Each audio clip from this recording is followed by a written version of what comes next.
ਸਤਨਾਮ ਸ਼੍ਰੀ ਵਾਹਿਗੁਰੂ ਜੀ। ਜਿਹਵਾ ਏਕ ਕਵਨ ਗੁਣ ਕਹੀਐ, ਬੇਸੁਮਾਰ ਬੇਅੰਤ ਸੁਆਮੀ। ਤੇਰੋ ਅੰਤ ਨਾ ਕਿਨਹੀ ਲਹੀਐ, ਬੇਸੁਮਾਰ ਬੇਅੰਤ ਸੁਆਮੀ। ਤੇਰੋ ਅੰਤ ਨਾ ਕਿਨਹੀ ਲਹੀਐ। ਵਾਹਿਗੁਰੂ ਜੀ। ਚਾਰੇ ਜਾਗੇ ਚਹੁ ਜੁਗੀ, ਪੰਚਾਇਨ ਪ੍ਰਭ ਆਪੇ ਹੋਆ। ਆਪੇ ਪੱਟੀ ਕਲਮ ਆਪ, ਆਪੇ ਲਿਖਣ ਹਾਰਾ ਹੋਆ। ਬਾਝ ਗੁਰੂ ਅੰਧੇਰ ਹੈ, ਖਹਿ ਖਹਿ ਮਰਦੇ ਬਹੁ ਬਿਦਲੋਆ। ਵਰਤਿਆ ਪਾਪ ਜਗਤ ਰਤੇ, ਧੌਲ ਉਡੀਣਾ ਨਿਸ ਦਿਨ ਰੋਆ। ਖੜਾ ਬਾਝ ਦਇਆ ਬਲਹੀਨ ਹੋਏ, ਨਿਘਰ ਚੱਲੇ ਰਸਾਤਲ ਟੋਆ। ਖੜਾ ਇੱਕ ਤੇ ਪੈਰ ਤੇ, ਪਾਪ ਸੰਗ ਬਹੁ ਭਾਰਾ ਹੋਆ। ਥੰਮੇ ਕੋਇ ਨਾ ਸਾਧੂ ਬਿਨ, ਸਾਧ ਨਾ ਦਿਸੈ ਜਗ ਵਿੱਚ ਕੋਆ। ਧਰਮ ਧੌਲ ਪੁਕਾਰੇ, ਤਲੈ ਖੜੁਆ। ਵਾਹਿਗੁਰੂ ਜੀ ਕਾ ਖਾਲਸਾ, ਵਾਹਿਗੁਰੂ ਜੀ ਕੀ ਫਤਿਹ। ਗਰੀਬ ਨਵਾਜ ਸਾਹਿਬ ਸਤਿਗੁਰੂ ਗੁਰੂ ਗ੍ਰੰਥ ਸਾਹਿਬ ਪਾਤਸ਼ਾਹ ਦੀ ਦਇਆ, ਰਹਿਮਤ, ਕਿਰਪਾ ਦੇ ਸਦਕਾ ਜੋ ਪਾਵਨ ਭਾਈ ਗੁਰਦਾਸ ਜੀ ਦੀ ਰਚਨਾ, ਜੋ ਵਾਰਾਂ ਦੀ ਕਥਾ ਪ੍ਰਾਰੰਭ ਹੋਈ ਹੈ, ਪਿਛਲੇ ਦਿਨੀ ਗੁਰੂ ਰਹਿਮਤ ਦੇ ਨਾਲ ਆਪਾਂ 21 ਪੌੜੀਆਂ ਪਹਿਲੀ ਵਾਰ ਦੀਆਂ ਸਰਵਣ ਕੀਤੀਆਂ ਨੇ। ਆਓ ਗੁਰੂ ਅੱਗੇ ਅਰਦਾਸ ਕਰੀਏ, ਸਾਹਿਬ ਜੀ ਸਮੱਤ ਦਿਓ, ਵਿੱਚ ਵਰਤਿਓ, ਭਾਵਨਾ ਪ੍ਰੇਮ ਦੇ ਨਾਲ ਅਗਾਧ ਬੋਧ ਇਸ ਪਾਵਨ ਰਚਨਾ ਦੇ ਵਿਚਾਰ ਦੀ ਸੋਝੀ ਸਮਰੱਥਾ ਦਿਓ। ਜਿਤਨੇ ਆਪ ਜੀ ਸਰਵਣ ਕਰ ਰਹੇ ਹੋ, ਆਓ ਗੁਰੂ ਨਾਨਕ ਦੀ ਆਸੀਸ ਲਓ, ਪਿਆਰ ਸਹਿਤ ਆਖੋ ਜੀ ਸਤਨਾਮ ਸ਼੍ਰੀ ਵਾਹਿਗੁਰੂ ਜੀ। ਚਾਰੇ ਜਾਗੇ ਚਹੁ ਜੁਗੀ, ਪੰਚਾਇਨ ਪ੍ਰਭ ਆਪੇ ਹੋਆ। ਸੋ ਅੱਜ ਇਸ ਪਾਵਨ ਵਾਰ ਦੀ 22ਵੀਂ ਪੌੜੀ ਵਿੱਚ ਭਾਈ ਗੁਰਦਾਸ ਜੀ ਜੋ ਸੰਸਾਰ ਦੇ ਉੱਤੇ ਉਸ ਵਕਤ ਦੇ ਪਸਾਰੇ ਦਾ ਜ਼ਿਕਰ ਕਰ ਰਹੇ ਸਨ। ਅੱਜ ਜੋ ਸੰਸਾਰ 'ਤੇ ਜੋ ਯੁੱਗ ਬਦਲੇ, ਕਲਯੁੱਗ ਦਾ ਸਮਾਂ ਆਇਆ, ਪਿਛਲੇ ਦਿਨੀ ਆਪਾਂ ਸਰਵਣ ਕੀਤਾ ਇਸਲਾਮ ਨੇ ਵੀ ਜੋ ਕੁਝ ਕੀਤਾ। ਕਈ ਫਿਰਕੇ ਜਿਹੜੇ ਸਨ, 72 ਫਿਰਕੇ ਉਹਨਾਂ ਦੇ ਵਿੱਚ ਬਣੇ। ਫਿਰ ਉੱਥੇ ਵੀ ਆਪੋ ਵਿੱਚ ਮਾਰ ਧਾੜ ਸ਼ੁਰੂ ਹੋਈ। ਜੋਗੀ, ਜੰਗਮ, ਜੈਨੀ, ਸਰੇਵੜੇ ਆਦਿਕ, ਦਿਗੰਬਰ ਆਦਿਕ ਸਾਰਿਆਂ ਦਾ ਵਿਸਥਾਰ ਨਾਲ ਵਰਣਨ ਕੀਤਾ। ਹੁਣ ਕਿਰਪਾ ਕਰਦੇ ਹਨ। ਚਾਰੇ ਜਾਗੇ ਚਹੁ ਜੁਗੀ, ਪੰਚਾਇਨ ਪ੍ਰਭ ਆਪੇ ਹੋਆ। ਚੌਹਾਂ ਜੁਗਾਂ ਦੇ ਵਿੱਚ ਚਾਰੇ ਜਾਗੇ, ਭਾਵ ਕਿ ਉਹ ਚਾਰੇ ਯੁੱਗ ਦੇ ਵਿੱਚ ਚਾਰੇ ਜਿਹੜੇ ਮੰਨਣ ਵਾਲੇ ਫਿਰਕੇ ਸਨ। ਜਿਵੇਂ ਅਸੀਂ ਕਹਿ ਦਈਏ, ਪਹਿਲੇ ਸਤਯੁੱਗ ਦੇ ਵਿੱਚ ਇੱਕ ਗ੍ਰੰਥ ਦੀ, ਇੱਕ ਵੇਦ ਦੀ ਵਿਆਖਿਆ ਅਤੇ ਉਹਦੇ ਨਾਲ ਜੁੜੇ ਹੋਏ ਇੱਕ ਅਵਤਾਰ ਦੀ ਗੱਲ ਕੀਤੀ। ਫਿਰ ਉਸ ਅਵਤਾਰ ਨੂੰ ਮੰਨਣ ਵਾਲੇ ਇੱਕ ਫਿਰਕੇ ਦੀ ਗੱਲ ਕੀਤੀ। ਸੋ ਇਸ ਤਰ੍ਹਾਂ ਚਾਰਾਂ ਯੁੱਗਾਂ ਵਿੱਚ ਚਾਰ ਵੇਦ ਹੋਏ। ਚਾਰਾਂ ਵੇਦਾਂ ਦੇ ਵੱਖ-ਵੱਖ ਚਾਰ ਅਵਤਾਰ ਕਹੇ ਗਏ। ਫਿਰ ਚਾਰੇ ਜਿਹੜੇ ਆਸ਼ਰਮ ਸਨ ਉਹਨਾਂ ਨੂੰ ਮੰਨਣ ਵਾਲੇ ਹੋ ਗਏ। ਚਾਰ ਵਰਨ ਜਿਹੜੇ ਸਨ, ਮਾਫ ਕਰਨਾ, ਉਹਨਾਂ ਨੂੰ ਮੰਨਣ ਵਾਲੇ ਹੋ ਗਏ। ਸੋ ਇਸ ਤਰ੍ਹਾਂ ਚਾਰੇ ਜਾਗੇ, ਉਹ ਸਾਰੇ ਜਿਹੜੇ ਸਨ ਜੁੜ ਕੇ ਥੋੜ੍ਹਾ ਜਿਹਾ ਜਾਗੇ। ਇਹ ਨਹੀਂ ਕਿ ਉਹਨਾਂ ਨੂੰ ਆਤਮਿਕ ਸੋਝੀ ਹੋ ਗਈ। ਕਰਮਕਾਂਡ ਕਰਨ ਵਾਲੇ ਜਿਹੜੇ ਸਨ ਉਹ ਕਰਮਕਾਂਡ ਦੇ ਰੂਪ ਵਿੱਚ ਜਾਗ ਗਏ। ਤੀਰਥ ਯਾਤਰਾ ਹੱਜ ਕਰਨ ਵਾਲੇ ਜਿਹੜੇ ਸਨ ਉਸ ਰੂਪ ਵਿੱਚ ਜਾਗ ਗਏ। ਪਰ ਉਹ ਕਰਤਾ ਅਕਾਲ ਪੁਰਖ ਪਰਮੇਸ਼ਰ ਜਿਹੜਾ ਹੈ, ਪੰਚਾਇਨ ਪ੍ਰਭ ਆਪੇ ਹੋਆ, ਉਹ ਨਿਆਉ ਕਰਨ ਵਾਲਾ ਪੰਚਾਇਨ, ਉਹ ਪਰਮੇਸ਼ਰ ਜਿਹੜਾ ਹੈ ਆਪ ਹੋਇਆ। ਉਹਨੇ ਚਾਰੇ ਯੁੱਗਾਂ ਦਾ ਨਿਆਂ ਕੀਤਾ। ਫਿਰ ਪੰਚਾਇਨ ਜਿੱਥੇ ਇਸ਼ਾਰਾ ਕਰੀਏ ਤਾਂ ਪੰਜਵੇਂ ਪਾਤਸ਼ਾਹ ਧੰਨ ਸਤਿਗੁਰੂ ਗੁਰੂ ਅਰਜਨ ਦੇਵ ਮਹਾਰਾਜ, ਜੋ ਆਪ ਪਰਮੇਸ਼ਰ ਸਰੂਪ ਹੋਏ। ਕਿਉਂਕਿ ਗੁਰੂ ਅਰਜਨ ਦੇਵ ਮਹਾਰਾਜ ਜੀ ਦੀ ਉਸਤਤ ਕਰਦਿਆਂ ਭੱਟਾਂ ਨੇ ਬਹੁਤ ਵਿਸਥਾਰ ਦੇ ਨਾਲ ਗੁਰੂ ਅਰਜਨ ਦੇਵ ਮਹਾਰਾਜ ਦਾ ਜਸ ਕੀਤਾ। ਇੰਜ ਵੀ ਬਚਨ ਕਹੇ ਕਿ ਧੰਨ ਗੁਰੂ ਅਰਜਨ ਦੇਵ ਮਹਾਰਾਜ ਜੀ ਤੈ ਜਨਮਤ ਗੁਰਮਤ ਬ੍ਰਹਮ ਪਛਾਣਿਓ। ਤੁਸੀਂ ਤੇ ਜਨਮ ਤੋਂ ਹੀ ਉਸ ਬ੍ਰਹਮ ਨੂੰ ਅਤੇ ਗੁਰਮਤ ਨੂੰ ਪਛਾਣ ਲਿਆ। ਸਾਡੀਆਂ ਉਮਰਾਂ ਲੰਘ ਗਈਆਂ, ਸਾਨੂੰ ਗੁਰਮਤ ਦੀ ਸਮਝ ਨਾ ਆਈ। ਤੁਸੀਂ ਜਨਮ ਤੋਂ ਹੀ ਉਸ ਗੁਰਮਤ ਤੇ ਪਰਿਪੂਰਨ ਬ੍ਰਹਮ ਪਰਮੇਸ਼ਰ ਨੂੰ ਪਹਿਚਾਨ ਲਿਆ, ਉਹਦੇ ਨਾਲ ਜੁੜ ਗਏ। ਸੋ ਇਸੇ ਤਰ੍ਹਾਂ ਇੱਕ ਅਰਥ ਹੈ ਚਾਰੇ ਜਾਗੇ ਚੌਹਾਂ ਚੁੱਕੀ। ਚੌਹਾਂ ਜੁਗਾਂ ਦਾ ਉਪਦੇਸ਼ ਚਾਰੇ ਜਾਗੇ। ਧੰਨ ਗੁਰੂ ਨਾਨਕ ਦੇਵ ਮਹਾਰਾਜ, ਗੁਰੂ ਅੰਗਦ ਦੇਵ, ਗੁਰੂ ਅਮਰਦਾਸ, ਸੋਢੀ ਸੁਲਤਾਨ ਗੁਰੂ ਰਾਮਦਾਸ ਮਹਾਰਾਜ ਨੇ ਚਾਰਾਂ ਜੁਗਾਂ ਦੀ ਬਾਬਤ ਬਾਣੀ ਵਿੱਚ ਉਪਦੇਸ਼ ਦਿੱਤਾ। ਫਿਰ ਇੰਜ ਵੀ ਕਹੀਏ ਅਸੀਂ ਕਿ ਚਾਰਾਂ ਜੁਗਾਂ ਦੇ ਜਿਹੜੇ ਜੀਵ ਸਨ ਉਹ ਜਾਗ ਗਏ। ਹੁਣ ਆਪ ਜੀ ਕਹੋਗੇ ਵੀ ਇਹ ਕਿਸ ਤਰ੍ਹਾਂ? ਸਤਿਗੁਰਾਂ ਦੇ ਕੋਲ ਐਸੇ ਪੁਰਾਣੇ ਮੱਤ ਵਾਲੇ ਲੋਕ ਆਉਂਦੇ ਸਨ। ਕਦੀ ਕੋਈ ਸਾਧੂ ਆਉਂਦੇ ਸਨ, ਜੈਨੀ ਆਏ। ਹੁਣ ਜੈਨੀ ਜਿਹੜੇ ਸੀ ਬਹੁਤ ਪੁਰਾਣੇ ਚੱਲੇ ਆ ਰਹੇ ਸੀ, ਇੱਕੋ ਲਕੀਰ ਦੇ ਫਕੀਰ ਬਣੇ ਹੋਏ ਸੀ ਕਿ ਗੁਰੂ ਨਾਨਕ ਪਾਤਸ਼ਾਹ ਨੇ ਉਹਨਾਂ ਨੂੰ ਵੀ ਜਗਾਇਆ। ਉਹ ਇੱਕ ਅਗਿਆਨਤਾ ਦੀ ਨੀਂਦ, ਇੱਕ ਪਾਖੰਡ ਦੀ ਨੀਂਦ ਵਿੱਚ ਸੁੱਤੇ ਸਨ। ਤਾਂ ਗੁਰੂ ਨਾਨਕ ਪਾਤਸ਼ਾਹ ਜੀ ਨੇ ਜਦੋਂ ਉਹਨਾਂ ਦੀ ਕਿਰਿਆ ਦੇਖੀ ਕਿ ਫੂਲ ਫਦੀਹਤ ਮੋਹਿ ਲੈਣ ਪੜਾਸਾ ਪਾਣੀ ਦੇਖ ਸਗਾਹੀ, ਸੋ ਇਸ ਤਰ੍ਹਾਂ ਜਦੋਂ ਉਹਨਾਂ ਦਾ ਗਲੀਚ ਮਲੀਨਤਾ ਭਰਿਆ ਜੀਵਨ ਉਹਨਾਂ ਦਾ ਵੇਖਿਆ, ਗੁਰੂ ਨਾਨਕ ਪਾਤਸ਼ਾਹ ਨੇ ਉਹਨਾਂ ਨੂੰ ਸਮਝਾਇਆ, ਉਪਦੇਸ਼ ਦਿੱਤਾ ਕਿ ਤੁਸੀਂ ਨਹਾਉਂਦੇ ਨਹੀਂ, ਤੁਸੀਂ ਆਪਣੇ ਸਿਰ ਦੇ ਵਾਲ ਜਿਹੜੇ ਨੇ ਪਟਵਾ ਕੇ ਉਹਨਾਂ 'ਚ ਤੁਹਾਡਾ ਗੁਰੂ ਸਵਾਹ ਦੀਆਂ ਚੁੰਡੀਆਂ ਪਾਉਂਦਾ ਹੈ। ਅਸਲ ਵਿੱਚ ਤੁਹਾਡੇ ਸਿਰ 'ਚ ਤਾਂ 7 ਚੁੱਲ੍ਹਿਆਂ ਦੀ ਸਵਾਹ ਪੈ ਰਹੀ, 7 ਚੱਟੇ ਸਿਰ ਛਾਈ ਪਾਈ। ਸੋ ਉਹਨਾਂ ਨੂੰ ਵੀ ਜਗਾਇਆ। ਜਦੋਂ ਲੋਕ ਜਾਗੇ, ਜੋ ਗੁਰੂ ਨਾਨਕ ਪਾਤਸ਼ਾਹ ਕੋਲ ਆਏ, ਜਦੋਂ ਜਾਗੇ ਉਹਨਾਂ ਨੇ ਫਿਰ ਉਹ ਕਰਮਕਾਂਡ ਛੱਡ ਕੇ ਗੁਰੂ ਨਾਨਕ ਦੀ ਸਿੱਖੀ ਵਾਲਾ ਰਾਹ ਅਪਣਾ ਲਿਆ। ਸੋ ਸੌਣ ਦਾ ਭਾਵ ਇਹ ਸੀ ਕਿ ਜਿਹੜੇ ਲੋਕ ਬਹੁਤ ਪਿੱਛੋਂ ਤੁਰੀ ਆਉਂਦੀ ਇੱਕ ਲੜੀ ਦੇ ਵਿੱਚ ਬਸ ਅਗਿਆਨਤਾ ਦੀ ਨੀਂਦ ਸੁੱਤੇ ਆ ਰਹੇ ਸੀ, ਨਹੀਂ ਜੀ ਅਸੀਂ ਤੇ ਸਦੀਆਂ ਤੋਂ ਇੰਜ ਕਰ ਰਹੇ ਹਾਂ ਤੇ ਅਸੀਂ ਇੰਜ ਹੀ ਕਰਨਾ, ਉਹਨਾਂ ਸੁੱਤਿਆਂ ਨੂੰ ਚਾਰ ਸਰੂਪਾਂ ਦੇ ਅੰਦਰ ਗੁਰੂ ਨਾਨਕ ਤੋਂ ਧੰਨ ਗੁਰੂ ਰਾਮਦਾਸ ਮਹਾਰਾਜ ਜੀ ਤੱਕ ਸਤਿਗੁਰਾਂ ਨੇ ਉਹਨਾਂ ਲੋਕਾਂ ਨੂੰ ਜਗਾਇਆ। ਸਿੱਧਾਂ ਨੂੰ ਗੁਰੂ ਨਾਨਕ ਪਾਤਸ਼ਾਹ ਨੇ ਜਗਾਇਆ। ਜਦੋਂ ਸ਼ਬਦ ਪੜ੍ਹਾਂਗੇ ਇਹਨਾਂ ਪਾਵਨ ਵਾਰਾਂ ਵਿੱਚ, ਸਿੱਧ ਛੁਪ ਬੈਠੇ ਪਰਬਤੀ, ਕੌਣ ਜਗਤਰ ਕੋ ਪਾਰ ਉਤਾਰੋ, ਪਰਬਤਾਂ 'ਚ ਜਾ ਛੁਪੇ ਬੈਠੇ ਸਨ। ਉਹਨਾਂ ਨੂੰ ਜਗਾ ਕੇ ਧਰਤੀ 'ਤੇ ਲੈ ਕੇ ਆਂਦਾ ਵੀ ਮਾਤ ਲੋਕ ਨੂੰ ਵੇਖੋ, ਆ ਕਰਕੇ ਜਗਾਇਆ ਉਹਨਾਂ ਨੂੰ।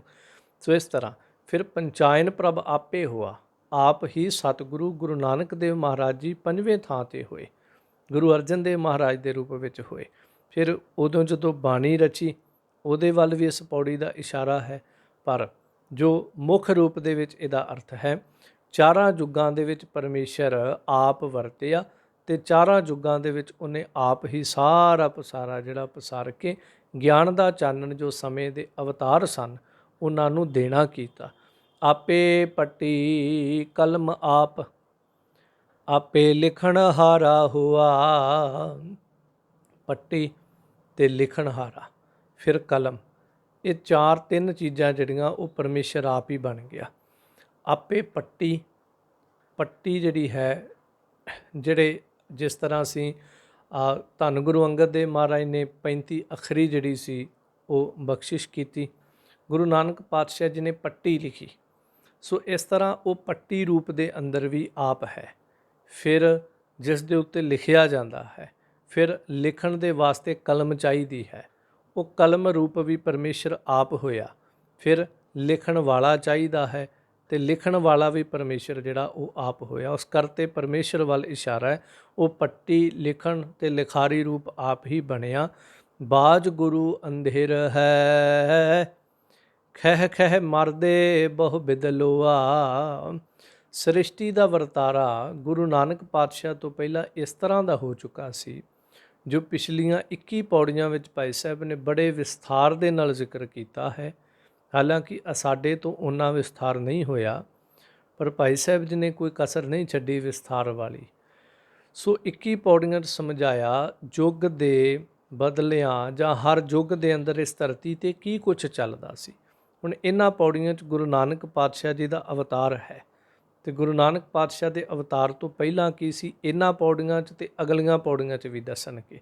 ਸੋ ਖੈਰ ਜ਼ਿਕਰ ਕਰਦੇ ਨੇ, ਬਾਝ ਗੁਰੂ ਅੰਧੇਰ ਹੈ, ਗੁਰੂ ਤੋਂ ਬਿਨਾਂ ਹਨੇਰਾ ਹੀ ਹਨੇਰਾ ਹੈ ਜ਼ਿੰਦਗੀ 'ਚ। ਅਤੇ ਗੁਰੂ ਨਾਨਕ ਪਾਤਸ਼ਾਹ ਨੇ ਆਸਾ ਕੀ ਵਾਰ ਅੰਦਰ ਵੀ ਸਿੱਖ ਨੂੰ ਬੜੇ ਪਿਆਰ ਦੇ ਨਾਲ, ਵਿਸਥਾਰ ਦੇ ਨਾਲ ਸਮਝਾਇਆ ਕਿ ਸਿੱਖਾ, ਕਿਤੇ ਇਸ ਅਹੰਕਾਰ ਦੇ ਵਿੱਚ ਨਾ ਜਿਉਂਦਾ ਰਹੀ ਕਿ ਮੈਨੂੰ ਬੜਾ ਕੁਝ ਆਉਂਦਾ ਹੈ, ਮੈਂ ਬੜਾ ਕੁਝ ਪੜ੍ਹ ਚੁੱਕਾ ਹਾਂ, ਮੈਨੂੰ ਬਹੁਤ ਗਿਆਨ ਹੋ ਚੁੱਕਾ ਹੈ, ਮੈਨੂੰ ਬਹੁਤ ਸੋਝੀ ਹੋ ਚੁੱਕੀ ਹੈ ਤੇ ਮੈਨੂੰ ਗੁਰੂ ਦੀ ਲੋੜ ਨਹੀਂ। ਜਿਸ ਤਰ੍ਹਾਂ ਅੱਜ ਆਪਾਂ ਕਹਿ ਦਿੰਦੇ ਮੇਰਾ ਮਨ ਸਾਫ਼ ਹੈ, ਮੈਨੂੰ ਗੁਰੂ ਦੀ ਲੋੜ ਨਹੀਂ, ਤਾਂ ਗਰੀਬ ਨਵਾਜ਼ ਸਾਹਿਬ ਨੇ ਆਸਾ ਕੀ ਵਾਰ ਅੰਦਰ ਵੀ ਕਿਹਾ ਕਿ ਯਾਦ ਰੱਖੀ, ਗੁਰੂ ਤੋਂ ਬਿਨਾ ਜੇ 100 ਚੰਦਾ ਉਗਵਹਿ ਸੂਰਜ ਚੜ੍ਹੇ ਹਜ਼ਾਰ, ਇਤੇ ਚਾਨਣ ਹੁੰਦਿਆਂ ਗੁਰ ਬਿਨ ਘੋਰ ਅੰਧਾਰ। ਗੁਰੂ ਤੋਂ ਬਿਨਾ ਹਨੇਰਾ ਹੀ ਹਨੇਰਾ ਜ਼ਿੰਦਗੀ ਦੇ ਅੰਦਰ। ਤਾਂ ਹੀ ਭੱਟਾਂ ਨੇ ਬਚਨ ਕਹੇ ਸੀ, ਗੁਰ ਬਿਨ ਸੁਰਤ ਨਾ ਸਿੱਧ, ਗੁਰੂ ਬਿਨ ਸਮਝ ਨਾ ਆਵੈ। ਜਦੋਂ ਸ਼ਬਦ ਕਿਹਾ ਗੁਰ ਬਿਨ ਘੋਰ ਅੰਧਾਰ, ਗੁਰੂ ਬਿਨ ਸਮਝ ਨਾ ਆਵੈ, ਸੋ ਗੁਰੂ ਤੋਂ ਬਿਨਾ ਜ਼ਿੰਦਗੀ ਦੇ ਅੰਦਰ ਹਨੇਰਾ ਹੀ ਹਨੇਰਾ ਹੈ, ਅਗਿਆਨਤਾ ਦਾ ਅੰਧਕਾਰ ਹੈ। ਸੋ ਜ਼ਿਕਰ ਕਰਦੇ ਨੇ, ਬਾਝ ਗੁਰੂ ਅੰਧੇਰ ਹੈ, ਖਹਿ ਖਹਿ ਮਰਦੇ ਬਹੁ ਬਿਦ ਲੋਆ। ਲੋਕ ਆਪਸ ਦੇ ਵਿੱਚ ਲੜ ਲੜ ਕੇ ਮਰਦੇ ਪਏ ਸਨ। ਧਰਤੀ ਤੇ ਕੁਰਬਲ ਕੁਰਬਲ ਹੋਈ ਪਈ ਸੀਗੀ, ਲੋਕ ਇੱਕ ਦੂਜੇ ਦੇ ਦੁਸ਼ਮਣ ਬਣੇ ਪਏ ਸਨ। ਦੂਰ ਦੀ ਗੱਲ ਛੱਡੀਏ, ਲੋਕ ਘਰ ਦੇ ਵਿੱਚ ਹੀ ਇੱਕ ਦੂਜੇ ਦੇ ਦੁਸ਼ਮਣ ਬਣੇ ਪਏ ਸਨ। ਪਰ ਮਾਫ ਕਰਿਓ ਇੱਕ ਸ਼ਬਦ ਕਹਾਂ, ਅੱਜ ਵੀ ਕਿਤੇ ਨਾ ਕਿਤੇ ਉਹ ਵਰਤਾਰਾ, ਉਹ ਪਸਾਰਾ ਜਿਹੜਾ ਪਸਰਦਾ ਨਜ਼ਰ ਹੀ ਪੈ ਰਿਹਾ। ਇੱਕੋ ਪਰਿਵਾਰ ਦੇ ਵਿੱਚ ਰਹਿਣ ਵਾਲੇ ਜੀ ਇਸ ਤਰ੍ਹਾਂ ਵੰਡੇ ਪਏ ਨੇ, ਇੱਕ ਕਹਿੰਦਾ ਮੈਂ ਫਲਾਣੇ ਬਾਬੇ ਨੂੰ ਮੰਨਦਾ, ਦੂਜਾ ਕਹਿੰਦਾ ਮੈਂ ਫਲਾਣੇ ਨੂੰ ਮੰਨਦਾ, ਤੀਜਾ ਘਰ ਦਾ ਜੀ ਕਿਸੇ ਹੋਰ ਬਾਬੇ ਕਬਰ ਨੂੰ ਮੰਨਦਾ। ਘਰ ਦੇ ਵਿੱਚ 4-5 ਜੀ ਹੁੰਦੇ ਤੇ 4-5 ਨੇ ਵੱਖਰਾ ਵੱਖਰਾ ਗੁਰੂ ਫੜਿਆ ਹੁੰਦਾ। ਉਹ ਕਹਿੰਦਾ ਸਾਡੇ ਵਾਲਾ ਚੰਗਾ, ਉਹ ਕਹਿੰਦਾ ਮੈਂ ਫਲਾਣੇ ਗੁਰੂ ਕੋਲ ਜਾਣਾ, ਉਹ ਬੜਾ ਚੰਗਾ। ਸੋ ਇਸ ਤਰ੍ਹਾਂ ਸੰਸਾਰ 'ਤੇ ਬਣੇ ਦੇਹਧਾਰੀ ਗੁਰੂ ਜਿਹੜੇ ਨੇ, ਇੱਕੋ ਪਰਿਵਾਰ ਦੇ 4 ਜੀ ਵੱਖ-ਵੱਖ ਗੁਰੂਆਂ ਕੋਲ ਜਾਂਦੇ ਨੇ ਤੇ ਘਰ 'ਚ ਬਹਿ ਕੇ ਇੱਕ ਦੂਜੇ ਦੇ ਨਾਲ ਲੜਦੇ ਪਏ, ਮੈਂ ਫਲਾਣੇ ਦਾ ਚੇਲਾ, ਤੂੰ ਫਲਾਣੇ ਦਾ ਚੇਲਾ ਹੈ। ਸੋ ਇਹੀ ਹਾਲ ਉਦੋਂ ਸਨ ਕਿ ਖਹਿ ਖਹਿ ਮਰਦੇ ਬਹੁ ਬਿਦ ਲੋਆ। ਲੋਕ ਆਪਸ ਦੇ ਵਿੱਚ ਖਹਿ ਖਹਿ ਕੇ ਕਈ ਪ੍ਰਕਾਰ ਦੇ ਨਾਲ ਮਰਦੇ ਪਏ ਸਨ। ਵਰਤਿਆ ਪਾਪ ਜਗਤਰ ਤੇ, ਧੌਲ ਉਡੀਨਾ ਨਿਸ ਦਿਨ ਰੋਆ। ਸਾਰੇ ਜਗਤ ਦੇ ਵਿੱਚ ਪਾਪ ਹੀ ਪਾਪ ਵਰਤ ਰਿਹਾ ਸੀ ਤੇ ਧਰਮ ਰੂਪੀ ਧੌਲ, ਧਰਮ ਰੂਪੀ ਬਲਦ ਜਿਹੜਾ ਨਾ, ਉਦਾਸ ਹੋ ਕੇ ਦਿਨ ਰਾਤ ਕੁਰਲਾ ਰਿਹਾ ਸੀ। ਜਦੋਂ ਗੁਰੂ ਨਾਨਕ ਪਾਤਸ਼ਾਹ ਜੀ ਜਪਜੀ ਸਾਹਿਬ ਦੀ ਬਾਣੀ ਅੰਦਰ ਬਲਦ ਦੀ ਗੱਲ ਕਰਦੇ, ਬ੍ਰਾਹਮਣਾਂ ਨੇ, ਪੰਡਤਾਂ ਨੇ ਕਿਹਾ, ਜਿਸ ਧਰਤੀ ਦੇ ਥੱਲੇ ਇੱਕ ਬਲਦ ਹੈ, ਉਸ ਬਲਦ ਨੇ ਇਸ ਧਰਤੀ ਨੂੰ ਆਪਣੀਆਂ ਸਿੰਗਾਂ 'ਤੇ ਚੁੱਕਿਆ ਹੈ। ਉਹ ਜਦੋਂ ਸਿੰਘ ਬਦਲਦਾ ਹੈ, ਜਾਂ ਯੁੱਗ ਬਦਲਦੇ ਨੇ, ਜਾਂ ਫਿਰ ਧਰਤੀ ਦੇ ਉੱਤੇ ਭੂਚਾਲ ਆਦਿਕ ਆਉਂਦੇ ਨੇ, ਜਦੋਂ ਆਪਣੇ ਸਿੰਘ ਹਿਲਾਉਂਦਾ ਹੈ ਜਾਂ ਪਲਟਦਾ ਹੈ। ਗੁਰੂ ਨਾਨਕ ਸਾਹਿਬ ਪਾਤਸ਼ਾਹ ਨੇ ਕੈਸੀ ਕਮਾਲ ਦੀ ਦਲੀਲ ਦਿੱਤੀ। ਸਾਹਿਬ ਕਹਿੰਦੇ ਵੀ ਧਰਤੀਆਂ ਤਾਂ ਫਿਰ ਬਹੁਤ ਜ਼ਿਆਦੀਆਂ ਨੇ, ਚਲੋ ਇੱਕ ਉਦਾਹਰਨ ਦੇ ਤੌਰ 'ਤੇ ਇਸ ਧਰਤੀ ਦੇ ਥੱਲੇ ਇੱਕ ਬਲਦ ਹੈ। ਸਾਹਿਬ ਕਹਿੰਦੇ ਫਿਰ ਬਲਦ ਕਾਹਦੇ 'ਤੇ ਖੜਾ, ਉਹ ਦੱਸੋ। ਕਹਿਣ ਲੱਗੇ ਜੀ ਉਸ ਬਲਦ ਦੇ ਥੱਲੇ ਇੱਕ ਹੋਰ ਧਰਤੀ ਹੈ। ਸਾਹਿਬ ਕਹਿੰਦੇ ਜਿਹੜੀ ਉਹ ਧਰਤੀ ਹੈ ਉਹਨੂੰ ਕਿਹਨੇ ਚੁੱਕਿਆ? ਕਹਿੰਦੇ ਜੀ ਉਹਨੂੰ ਬਲਦ ਨੇ ਚੁੱਕਿਆ। ਫਿਰ ਉਸ ਬਲਦ ਦੇ ਥੱਲੇ ਕੀ ਹੈ, ਉਹ ਕਾਹਦੇ 'ਤੇ ਖੜਾ ਹੈ? ਸੋ ਇਸ ਤਰ੍ਹਾਂ ਜਦੋਂ ਲੰਬੇਰੀ ਲੜੀ ਬਣੀ ਤੇ ਅਖੀਰ ਉਹਨਾਂ ਨੂੰ ਮੰਨਣਾ ਪਿਆ। ਸਾਹਿਬ ਕਹਿੰਦੇ ਕਿੰਨੀ ਕੁ ਦੂਰ ਜਾਓਗੇ, ਕਿਤੇ ਤੇ ਤੁਹਾਨੂੰ ਮੰਨਣਾ ਪਏਗਾ ਨਾ ਵੀ ਕੋਈ ਬਲਦ ਨਹੀਂ ਜਿਹਨੇ ਇਸ ਧਰਤੀ ਨੂੰ ਸਿੰਗਾਂ 'ਤੇ ਚੁੱਕਿਆ। ਕਿੰਨੀ ਕੁ ਲੜੀ ਬਣਾਈ ਜਾਓਗੇ? ਇਸ ਧਰਤੀ ਨੂੰ ਅਸਲ ਵਿੱਚ ਕਿਹੜੇ ਬਲਦ ਨੇ ਜਿਹੜਾ ਤੁਸੀਂ 4 ਲੱਤਾਂ ਵਾਲਾ, 2 ਸਿੰਗਾਂ ਵਾਲਾ, ਕੰਨਾਂ ਵਾਲਾ ਬਣਾਈ ਬੈਠੇ ਜੇ? ਉਹ ਬਲਦ ਨਹੀਂ ਹੈ ਜਿਹੜਾ ਖੇਤਾਂ ਦੇ ਵਿੱਚ ਖੇਤੀ ਕਰਦਾ। ਅਸਲ ਦੇ ਵਿੱਚ ਧੌਲ ਧਰਮ ਦਇਆ ਕਾ ਪੂਤ। ਧੌਲ ਕਿਹੜਾ ਹੈ? ਧਰਮ ਰੂਪੀ ਧੌਲ ਜਿਹੜਾ ਹੈ ਜਿਹਨੇ ਧਰਤੀ ਨੂੰ ਚੁੱਕਿਆ ਹੈ, ਦਇਆ ਦੇ ਵਿੱਚੋਂ ਪੈਦਾ ਹੁੰਦਾ ਹੈ। ਇਸ ਕਰਕੇ ਇੱਥੇ ਵੀ ਭਾਈ ਸਾਹਿਬ ਜੀ ਇਹ ਜ਼ਿਕਰ ਕਰਦੇ ਨੇ, ਉਹ ਜਿਹੜਾ ਧਰਮ ਰੂਪੀ ਧੌਲ ਸੀ ਨਾ, ਧਰਮ ਰੂਪੀ ਬਲਦ ਜਿਹੜਾ ਸੀ, ਉਹਦਾ ਹਾਲ ਕੀ ਹੋ ਗਿਆ? ਵਰਤਿਆ ਪਾਪ ਜਗਤਰ ਤੇ, ਜਦੋਂ ਸਾਰੇ ਜਗਤ ਦੇ ਵਿੱਚ ਪਾਪ ਵਰਤਿਆ ਤੇ ਧੌਲ ਰੂਪੀ ਬਲਦ ਜਿਹੜਾ ਸੀ ਦਿਨ ਰਾਤ ਉਦਾਸ ਹੋ ਕਰਕੇ ਕੁਰਲਾ ਰਿਹਾ ਸੀ। ਧਰਤੀ ਵੀ ਕੁਰਲਾਉਂਦੀ ਪਈ ਸੀ ਤੇ ਧਰਤੀ ਨੂੰ ਜਿਸ ਬਲਦ ਨੇ, ਭਾਵ ਜਿਸ ਧਰਮ ਨੇ ਚੁੱਕਿਆ ਸੀ, ਉਹ ਵੀ ਕੁਰਲਾ ਰਿਹਾ ਸੀ। ਦੋਨੋਂ ਹੀ ਕੁਰਲਾਉਂਦੇ ਪਏ ਸੀ। ਧਰਤੀ ਤਾਂ ਇੰਨੀ ਕੁਰਲਾਉਂਦੀ ਪਈ ਸੀ, ਜਦੋਂ ਬਚਨ ਪੜ੍ਹਦੇ ਹਾਂ ਕਿ ਸਾਰੀ ਸ੍ਰਿਸ਼ਟੀ ਜਿਹੜੀ ਸੀ, ਕਰਤਾ ਅਕਾਲ ਪੁਰਖ ਪਰਮੇਸ਼ਰ ਦੇ ਅੱਗੇ ਕਲਮਲ ਹੋਈ ਮੇਦਨੀ ਅਰਦਾਸ ਕਰੇ ਲਿਵ ਲਾਏ। ਵਾਰਾਂ 'ਚ ਆਪਾਂ ਬਚਨ ਪੜ੍ਹਾਂਗੇ। ਸੋ ਇਸ ਤਰ੍ਹਾਂ ਦਿਨ ਰਾਤ ਉਹ ਬਲਦ ਜਿਹੜਾ ਸੀ ਉਦਾਸ ਹੋ ਕੇ ਖੜਾ ਹੈ। ਬਾਝ ਦਇਆ ਬਲਹੀਨ ਹੋਏ, ਨਿਘਰ ਚੱਲੇ ਰਸਾਤਲ ਟੋਆ। ਦਇਆ ਤੋਂ ਬਿਨਾਂ ਉਹ ਧਰਮ ਰੂਪੀ ਬਲਦ ਜਿਹੜਾ ਕਮਜ਼ੋਰ ਹੋ ਗਿਆ, ਕਿਉਂਕਿ ਦਇਆ ਦੇ ਨਾਲ ਉਹਨੂੰ ਤਾਕਤ ਮਿਲਣੀ ਸੀ। ਜੇ ਦਇਆ ਉਹਦੀ ਮਾਂ ਹੈ, ਕਿਉਂਕਿ ਗੁਰੂ ਨਾਨਕ ਪਾਤਸ਼ਾਹ ਕਹਿੰਦੇ ਧੌਲ ਧਰਮ ਦਇਆ ਕਾ ਪੂਤ। ਜਿਸ ਤਰ੍ਹਾਂ ਮਾਂ ਤੋਂ ਬਿਨਾਂ ਬੱਚੇ ਦੀ ਪਰਵਰਿਸ਼ ਜਿਹੜੀ ਹੈ ਉਹ ਪੂਰੀ ਨਹੀਂ ਹੋ ਪਾਉਂਦੀ। ਮਾਂ ਤੋਂ ਬਿਨਾਂ ਬੱਚੇ ਦਾ ਜੀਵਨ ਅਧੂਰਾ ਹੋ ਜਾਂਦਾ ਹੈ। ਕਈ ਦਫਾ ਮਾਂ ਤੋਂ ਬਿਨਾਂ ਉਹਦੇ ਜੀਵਨ ਦੇ ਵਿੱਚ ਉਹ ਤਾਕਤ, ਉਹ ਖੁਸ਼ੀਆਂ, ਉਹ ਆਨੰਦ, ਉਹ ਰੰਗਤ ਨਹੀਂ ਆ ਪਾਉਂਦੀ। ਮਾफ़ ਕਰਨਾ। ਸੋ ਇਸੇ ਤਰ੍ਹਾਂ ਉਹ ਦਇਆ ਰੂਪੀ ਮਾਂ ਤੋਂ ਬਿਨਾਂ ਬਲ ਹੀ ਨਾ ਹੋ ਗਿਆ। ਜਦੋਂ ਬਲ ਹੀ ਨਾ ਹੋ ਗਿਆ, ਨਿਘਰ ਚੱਲੇ ਰਸਾਤਲ ਢੋਆ, ਜਿਵੇਂ ਕਮਜ਼ੋਰ ਬੰਦਾ ਥੱਲੇ ਨੂੰ ਨਿਘਰਦਾ ਜਾਂਦਾ ਹੈ, ਨਹੀਂ ਜ਼ਮੀਨ 'ਚ ਧੱਸਦਾ ਜਾਂਦਾ ਹੈ। ਕਮਜ਼ੋਰ ਬੰਦਾ ਉਹ ਦਿਨ ਰਾਤ ਜਿਵੇਂ ਸੁੱਕਦਾ ਜਾਂਦਾ ਹੈ, ਸਰੀਰ ਜਿਹੜਾ ਉਹਦਾ ਤਾਕਤ ਫੜਨੋਂ ਹਟ ਜਾਂਦਾ ਹੈ। ਸੋ ਇਸ ਤਰ੍ਹਾਂ ਧਰਮ ਰੂਪੀ ਬਲਦ ਜਿਹੜਾ ਸੀ ਪਾਤਾਲ ਦੇ ਡੂੰਘੇ ਟੋਇਆਂ ਦੇ ਵਿੱਚ ਨਿਘਰਨ ਲੱਗਾ। ਭਾਵ ਕਿ ਧਰਮ ਜਿਹੜਾ ਸੀ ਉਹ ਖਤਮ ਹੋਣ ਲੱਗ ਪਿਆ। ਨਿਘਰਨ ਦਾ ਅਰਥ ਹੈ ਜਦੋਂ ਥੱਲੇ ਨੂੰ ਚੀਜ਼ ਜਾਣ ਲੱਗ ਗਈ, ਦੂਜਿਆਂ ਦੀਆਂ ਅੱਖਾਂ ਅੱਗੋਂ ਓਹਲੇ ਹੋ ਜਾਂਦੀ। ਇਸ ਤਰ੍ਹਾਂ ਧਰਮ ਜਿਹੜਾ ਸੀ ਉਹ ਨਿਘਰਨ ਲੱਗ ਪਿਆ, ਧਰਮ ਜਿਹੜਾ ਉਹ ਖਤਮ ਹੋਣ ਲੱਗ ਪਿਆ। ਖੜਾ ਇੱਕ ਤੇ ਪੈਰ ਤੇ ਪਾਪ ਸੰਗ ਬਹੁ ਭਾਰਾ ਹੋਆ। ਧਰਮ ਦੇ 4 ਪੈਰ ਨੇ, 4 ਪੈਰਾਂ ਦੇ ਵਿੱਚੋਂ ਦੇ 3 ਪੈਰ ਜਿਹੜੇ ਸੀ ਕਲਯੁੱਗ ਦੇ ਵਿੱਚ ਆ ਕੇ ਖਤਮ ਹੋ ਗਏ। ਇੱਕ ਪੈਰ ਦੇ ਉੱਤੇ ਧਰਮ ਜਿਹੜਾ ਸੀ ਉਹ ਖੜਾ ਹੋਇਆ ਸੀ, ਲੜਖੜਾਉਂਦਾ ਪਿਆ ਸੀ, ਡੋਲਦਾ ਪਿਆ ਸੀ। ਪਾਪ ਸੰਗ ਬਹੁ ਭਾਰਾ ਹੋਆ, ਪਾਪਾਂ ਦੇ ਨਾਲ ਬਹੁਤ ਭਾਰਾ ਹੋਇਆ ਪਿਆ ਸੀ। ਕਿਉਂਕਿ ਹੁਣ ਫਰਜ਼ ਕਰੋ ਆਪਣੇ 2 ਪੈਰ ਨੇ, 2 ਪੈਰਾਂ ਦੇ ਸਹਾਰੇ ਖੜ ਕੇ ਆਪਾਂ ਭਾਰ ਚੁੱਕੀਏ ਤੇ ਆਪਾਂ ਡੋਲਦੇ ਨਹੀਂ ਬਹੁਤਾ। ਬੰਦਾ ਇੱਕ ਲੱਤ ਤੇ ਖੜਾ ਹੋਵੇ, ਭਾਰ ਦੀ ਗੱਲ ਛੱਡੋ, ਵੈਸੇ ਹੀ ਇੱਕ ਲੱਤ ਤੇ ਖੜਾ ਬੰਦਾ ਬੈਲੈਂਸ ਨਹੀਂ ਬਣਾ ਪਾਉਂਦਾ, ਕਦੀ ਇੱਧਰ ਡਿੱਗਦਾ, ਕਦੀ ਉੱਧਰ ਨੂੰ ਡਿੱਗਦਾ। ਹੁਣ ਜਿਸ ਧਰਮ ਨੇ, ਜਿਸ ਧੌਲ ਨੇ 4 ਪੈਰਾਂ ਤੇ ਖੜਨਾ ਹੈ, ਉਹਦੇ 3 ਪੈਰ ਹੀ ਹੈ ਨਹੀਂ, ਉਹ ਇੱਕ ਪੈਰ ਦੇ ਉੱਤੇ ਆਪਣੇ ਸਾਰੇ ਸਰੀਰ ਨੂੰ ਕਿਵੇਂ ਟਿਕਾ ਲਵੇਗਾ। ਇੱਕ ਬਾਰੀ ਬਲਦ ਵੀ ਜੇ ਤੁਸੀਂ ਕਦੀ ਵੇਖੋ, ਧਰਮ ਦੇ ਵੀ 4 ਪੈਰ ਸਨ, 3 ਯੁੱਗਾਂ ਦੇ ਵਿੱਚ ਖਤਮ ਹੋ ਗਏ, ਕਲਯੁੱਗ ਦੇ ਵਿੱਚ ਆ ਕੇ ਉਹਦਾ ਇੱਕ ਰਹਿ ਗਿਆ।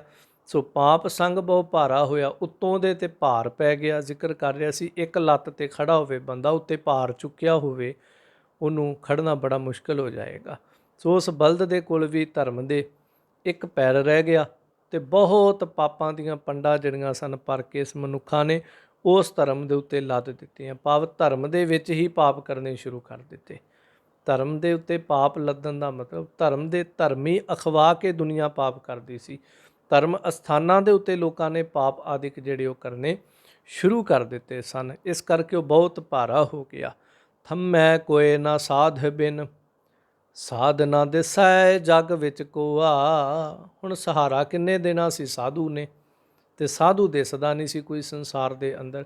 ਕਿਉਂਕਿ ਸਾਧੂ ਨੇ ਕਲਯੁਗੀ ਜੀਵਾਂ ਦੇ ਮਨਾਂ ਨੂੰ ਸਹਾਰਾ ਦੇਣਾ, ਡਿੱਗਦੇ ਹੋਏ ਮਨਾਂ ਨੂੰ ਸਹਾਰਾ ਦੇਣਾ, ਡਿੱਗਦੇ ਹੋਏ ਲੋਕਾਂ ਨੂੰ, ਵਾਸ਼ਨਾ 'ਚ ਡਿੱਗਦਿਆਂ, ਕਾਮ 'ਚ ਡਿੱਗਦਿਆਂ ਨੂੰ, ਕ੍ਰੋਧ 'ਚ ਡਿੱਗਦਿਆਂ ਨੂੰ, ਮਾੜੇ ਪਾਸੇ ਡਿੱਗਦਿਆਂ ਨੂੰ, ਮਾਇਆ ਦੀ ਦਲਦਲ ਵਿੱਚ ਧੱਸਦਿਆਂ ਨੂੰ ਸਾਧੂ ਨੇ ਬਾਹਰ ਕੱਢਣਾ। ਕਿਉਂਕਿ ਸਾਧੂ ਬਚਿਆ ਹੈ ਇਹਨਾਂ ਚੀਜ਼ਾਂ ਤੋਂ। ਪਰ ਸਾਧਨਾ ਦਿਸੈ ਜਗ ਵਿੱਚ ਕੋਆ, ਸਾਰੇ ਪਾਸੇ ਢੂੰਡ ਕੇ ਲੱਭ ਕੇ ਵੇਖਿਆ, ਪਰ ਜਗਤ ਦਾ ਹਾਲ ਐਸਾ ਸੀ। ਘਰ ਘਰ ਵਿੱਚ ਚੋਰ ਬੈਠੇ ਸੀ, ਠੱਗ ਬੈਠੇ ਸੀ, ਅਧਰਮੀ ਬੈਠੇ ਸਨ, ਪਾਖੰਡੀ ਬੈਠੇ ਸਨ, ਕੁਕਰਮੀ ਬੈਠੇ ਸਨ, ਗੁਰੂ ਤੋਂ ਟੁੱਟੇ ਹੋਏ ਬੇਮੁਖ ਬੈਠੇ ਸਨ, ਨਾਸਤਕ ਬੈਠੇ ਸਨ। ਪਰ ਧਰਮੀ ਸਾਧੂ ਜਿਹੜਾ ਉਹ ਕਿਤੇ ਨਹੀਂ ਸੀ ਦਿਸਦਾ, ਜਿਹਨੇ ਇਸ ਜਗਤ ਨੂੰ ਸਹਾਰਾ ਦੇਣਾ ਸੀ। ਇਸ ਕਰਕੇ ਧੌਲ ਧਰਮ ਧੌਲ ਪੁਕਾਰੇ ਤਲੈ ਖੜੂਆ। ਸੋ 22ਵੀਂ ਪੌੜੀ ਦੀ ਸੰਪੂਰਨਤਾ ਕਰਕੇ ਕਹਿੰਦੇ ਨੇ, ਇਸ ਲਈ ਧਰਮ ਰੂਪੀ ਧੌਲ ਬੈਲ ਜਿਹੜਾ ਹੈ ਉਹ ਇਸ ਧਰਤੀ ਦੇ ਤਲੇ ਹੇਠ ਖੜ ਕੇ ਹਲ ਬੌੜੀ ਕਰ ਰਿਹਾ। ਭਾਵ ਬਹੁਤ ਬੁਰਾ ਉਹਦਾ ਹਾਲ ਹੈ ਤੇ ਥੱਲੇ ਪੁਕਾਰਾਂ ਕਰਦਾ ਪਿਆ ਕਿ ਇਹ ਪ੍ਰਮਾਤਮਾ ਕਿਰਪਾ ਕਰ, ਹੁਣ ਮੈਨੂੰ ਕੋਈ ਸਹਾਰਾ ਦੇ ਤਾਂ ਕਿ ਮੈਂ ਟਿਕਿਆ ਰਹਿ ਸਕਾਂ।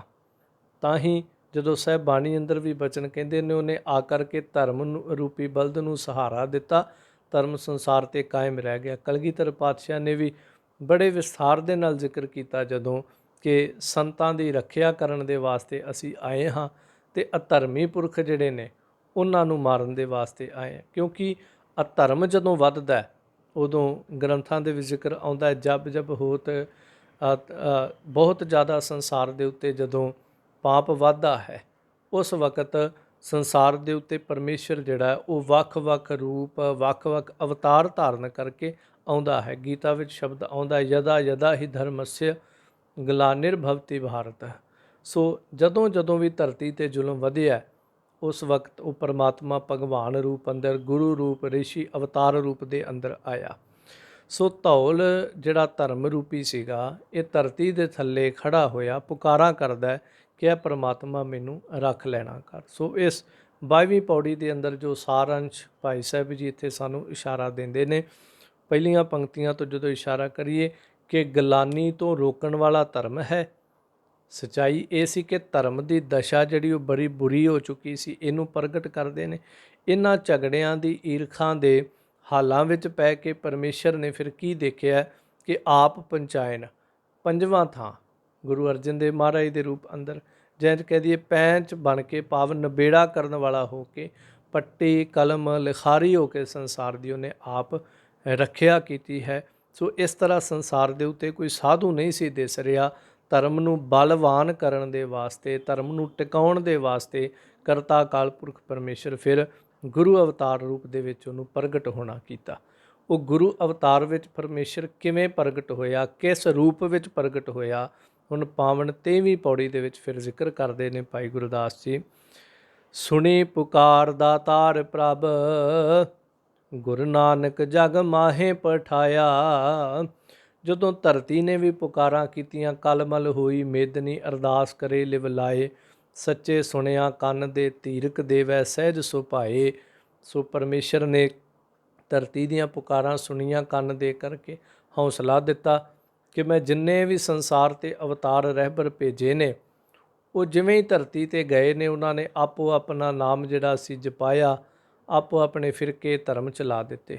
ਸੋ ਜਦੋਂ ਅਸੀਂ ਸ਼੍ਰੀ ਗੁਰੂ ਨਾਨਕ ਪ੍ਰਕਾਸ਼ ਇਤਿਹਾਸ ਪੜ੍ਹਦੇ ਹਾਂ, ਕਵੀ ਚੂੜਾਮਣੀ ਭਾਈ ਸੰਤੋਖ ਸਿੰਘ ਸਾਹਿਬ ਨੇ ਬੜੇ ਪਿਆਰ ਨਾਲ ਜ਼ਿਕਰ ਕੀਤਾ ਹੈ ਕਿ ਫਿਰ ਪਰਮੇਸ਼ਰ ਨੇ ਧਰਤੀ ਨੂੰ ਕਿਹਾ ਕਿ ਮੈਂ ਹੁਣ ਬਹੁਤ ਸਰੂਪ ਜਿਹੜੇ ਨੇ ਅਵਤਾਰ ਪੈਗੰਬਰ ਔਲੀਏ ਭੇਜ ਕੇ ਦੇਖੇ ਨੇ, ਪਰ ਕਿਸੇ ਨੇ ਵੀ ਉਸ ਕਾਰਜ ਨੂੰ ਨਹੀਂ ਕੀਤਾ। ਹੁਣ ਮੈਨੂੰ ਆਪ ਆਉਣਾ ਪਵੇਗਾ ਤੇਰੀ ਸਹਾਇਤਾ ਵਾਸਤੇ। ਸੋ ਇਸ ਤਰ੍ਹਾਂ ਸਾਹਿਬ ਜੀ ਕਹਿੰਦੇ, ਭਾਈ ਸਾਹਿਬ ਜੀ ਕਹਿੰਦੇ ਨੇ, ਸੁਣੀ ਪੁਕਾਰ ਦਾਤਾਰ ਪ੍ਰਭ। ਉਸ ਪਰਿਪੂਰਨ ਪਰਮੇਸ਼ਰ ਨੇ ਧਰਤੀ ਦੀ ਅਤੇ ਧਰਤੀ ਦਾ ਜਿਹੜਾ ਧਰਮ ਰੂਪੀ ਬਲਦ ਸੀ, ਇਹਦੀਆਂ ਪੁਕਾਰਾਂ ਜਦੋਂ ਸੁਣੀਆਂ, ਫਿਰ ਗੁਰੂ ਨਾਨਕ ਜਗ ਮਾਹੇ ਪਠਾਇਆ।